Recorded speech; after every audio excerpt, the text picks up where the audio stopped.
Welcome to the Hindu Daily. Today we are diving deep into 5 essential areas, spanning everything from public health policy and critical urban infrastructure to the future of space energy and even strategic mineral autonomy. We've gathered some fantastic sources from the editorial, science, and text and context sections. Our mission here is to give you the most important takeaways from each one. It's a really remarkable stack of material today. It shows that, the core drivers of national progress are often kind of invisible, whether they're policy mechanics, microscopic organisms, or these highly localized urban design choices. That's a great way to put it. Let's start with a major systemic threat that requires exactly that kind of national coordination. Antimicrobial resistance. The new National Action Plan on Antimicrobial Resistance, or NAP-AMR 2.0, is set for 2025 to 2029. And this update is so critical because AMR is a truly complex system-wide problem. It really is. We're talking about a One Health challenge that isn't just confined to hospitals. It spreads through soil, water, livestock, waste systems, even our food chain. That's the crux of it. The first plan, which launched back in 2017, it did a pretty good job of raising national consciousness. And it improved surveillance networks. But the implementation was critically weak, especially at the state level. Right. The data on that is really telling. I saw that only 7 states actually managed to formalize their own action plans. Only 7. Kerala, Madhya Pradesh, Delhi, Andhra Pradesh, Gujarat, Sikkim, and Punjab. That leaves the vast majority with, what, fragmented efforts at best? Or worse, minimal action. And you have to ask why.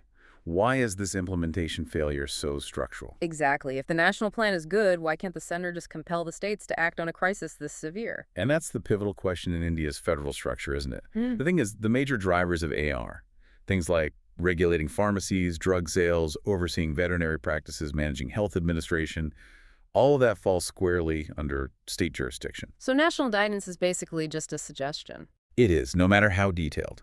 It's just a suggestion, unless there are formal structural levers to ensure they actually follow through. So how does this new plan, NAP-AMR 2.0, try to fix that bureaucratic inertia? It does look more mature. It outlines clearer timelines, and I think crucially, it mandates participation from the private sector. Exactly. And that's massive, since they handle a huge proportion of health and veterinary services. It also strengthens the scientific base, pushing for things like rapid diagnostics and better environmental monitoring. Okay, and what about governance? In terms of governance, they've introduced a much higher level of national oversight. They've put intersectoral supervision directly under NITI Aayog, the government's main policy think tank.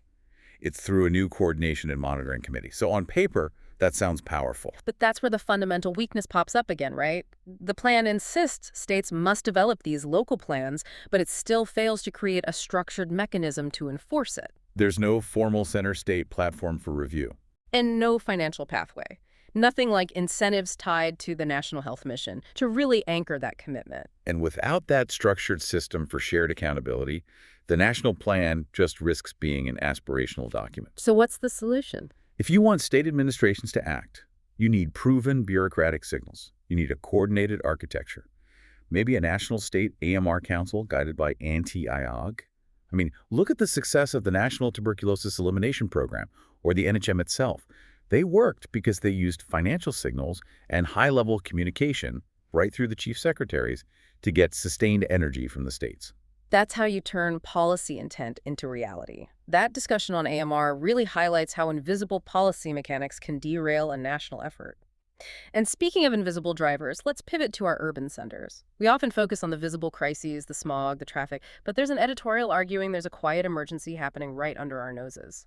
That urban design is actively driving up serious heart health crises. It's a really compelling argument for integrated planning, because beneath all the pollution and the heat, you see this surge in heart disease and diabetes. And what's truly alarming is that the prevalence of cardiovascular ailments is nearly twice what it is in rural India. And it's affecting younger people, right? Many under the age of 50. Exactly. The urban lifestyle, sedentary, stressed, polluted, it's directly linked.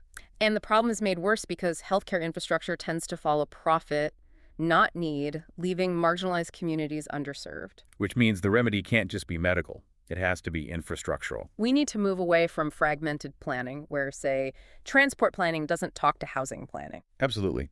We need to move toward this integrated, evidence-based idea of heart-healthy planning. The sources detail 5 interconnected pillars for healthier cities, and they are fundamentally about designing activity back into daily life. Okay, so what are they? First is promoting walkability and active mobility.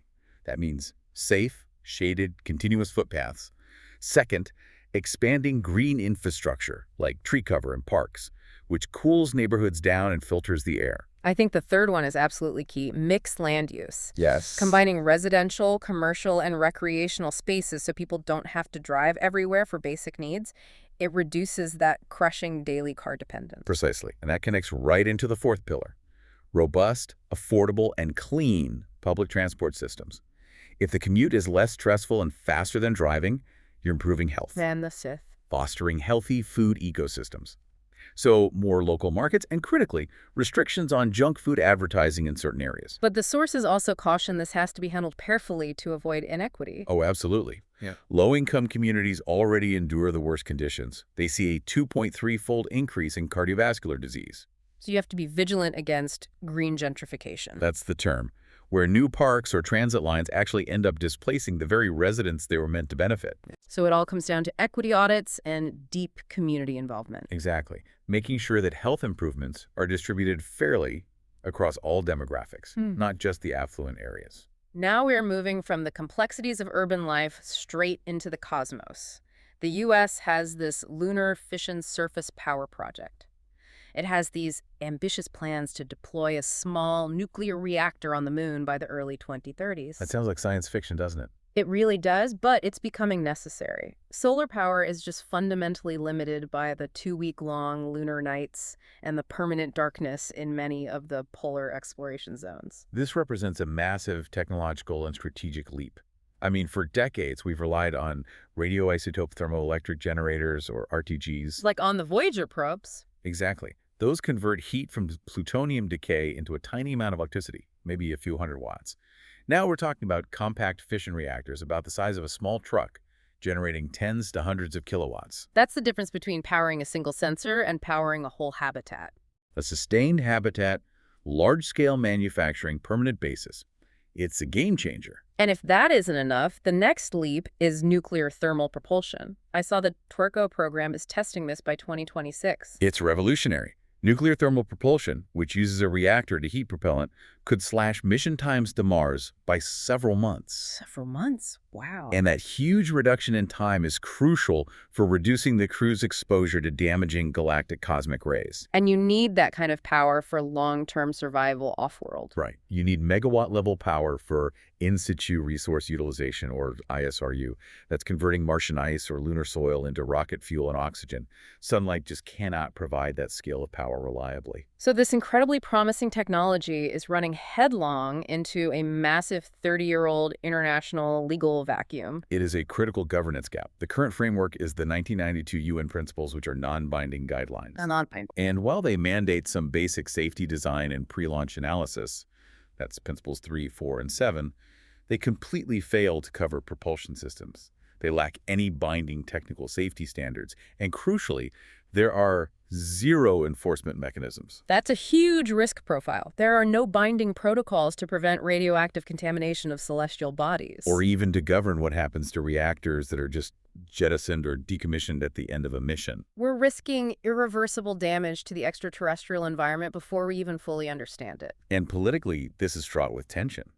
As nations deploy these powerful reactors, establishing safety zones around them has to be carefully managed. To make sure it doesn't lead to national appropriation of territory. Exactly. It can't restrict the freedom of use for other actors. That violates the spirit of the Outer Space Treaty. So for India, this seems like a huge strategic opportunity. It is. An alliance between ISRO and the Department of Atomic Energy could drive domestic development.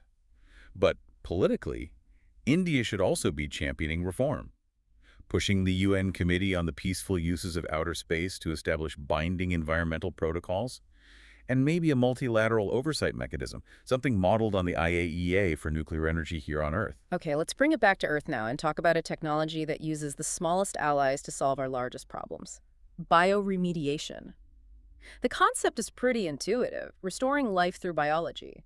It harnesses microorganisms. Bacteria, fungi, algae, even plants. Right, to metabolize pollutants like crude oil, plastics, heavy metals, and turn them into harmless byproducts like water and CO2. And India desperately needs this approach. Rapid industrialization has created these immense environmental costs. Major rivers like the Ganga and Yamuna are constantly receiving untreated sewage and industrial effluents. And traditional cleanup methods are expensive and energy intensive. And they sometimes create secondary pollution. Bioremediation is cheaper, it's scalable, and it's far more sustainable. Plus, India has this natural advantage with its highly diverse indigenous microbes that are already adapted to our complex local pollutants and high temperatures. So this technology is gaining momentum. It's being supported by organizations like the Department of Biotechnology and CSRNEI. It is, and we're moving beyond just using native microbes into more modern bioremediation. Yeah. That includes genetically modified or GM microbes designed specifically to degrade really tough chemicals like certain plastics. And that's where the analysis gets a bit more complex. It does.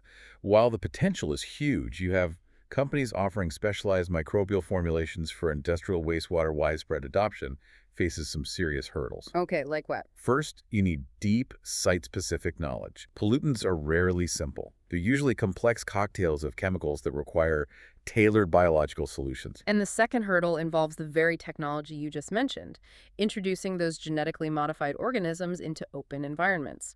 Precisely. That is the critical risk. Introducing GMOs, even beneficial ones, into the soil or water requires stringent monitoring. You need robust biosafety guidelines and rigorous certification systems to prevent any unintended ecological effects. Like what? What's the worst case scenario? Unintended effects like horizontal gene transfer or displacing native species. You are altering a natural system, and that demands real caution and control. So if this is going to succeed on a national scale, what are the key policy steps we need?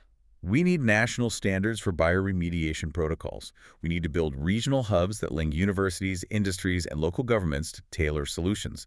And fundamentally, we need public engagement and regulatory clarity. We need to show that when they're properly managed, these microbes can be powerful environmental allies, not just a biosafety threat. Finally, let's turn to the strategic materials of the 21st century, rare earth elements. The Union Cabinet recently approved a massive 7,280 crore scheme to manufacture rare earth permanent magnets, or REPMs, domestically. A huge move. This involves the difficult work of converting rare earth oxides to finished magnets, and the timing is so crucial given China's recent use of export controls. China's dominance here it's just staggering. They control about 90% of global rare earth element processing, 90%? despite holding only 30% of global reserves. And this control is leveraged explicitly for geopolitical, geostrategic, and geoeconomic objectives. Their restrictions, like the ones they imposed in April 2025, hit really strategic sectors. Electric vehicle makers and defense systems are among the worst affected. Hardest hit, yeah. So this domestic manufacturing scheme is critical for India's ambitions in electric mobility, renewable energy, and defense. We have 8% of the world's REE reserves, but we currently produce less than 1% of the global output. So the government's response is this 16,300 crore national critical mineral mission. It's focused on self-reliance by inviting private players into a sector that was largely closed until very recently. August 2023. Right. And opening the sector to private investment is a necessary first step, but the hurdles are substantial. It's not an overnight fix. Not at all. These projects have a long gestation period. You can't build an entire supply chain overnight. India lacks the necessary refining infrastructure, the skilled labor, and the sophisticated R&D capacity for processing. So what's the path forward? Well, experts are stressing that the government must focus on deregulation across the supply chain, fast-tracking environmental regulations, and aggressively funding exploration. There is some good news, though. The source mentions that India has a good supply of light rare earths, like neodymium, which are essential for magnets. and there's strong potential in what they call urban mining recycling magnets from old electronic devices. That's a really interesting angle. But ultimately, for this scheme to succeed, it requires sustained bureaucratic and financial commitment over the next decade. You know, this entire deep dive has been a look at the interplay of all these invisible systems, microbes shaping our environment, policy mechanisms driving or stalling national health outcomes, urban design choices impacting our heart health. And hidden supply chains determining our strategic autonomy. Exactly. In space and on Earth, it really challenges you, doesn't it? To look beyond the surface headlines and search for those unseen drivers in your own environment. To ask not just what happened, but why the underlying systems made it happen. Thank you for listening. If you want to provide suggestions, please contact on the Twitter handle given in the episode description. As always, we are eager to hear what our listeners want to be informed about. We wish you a great day.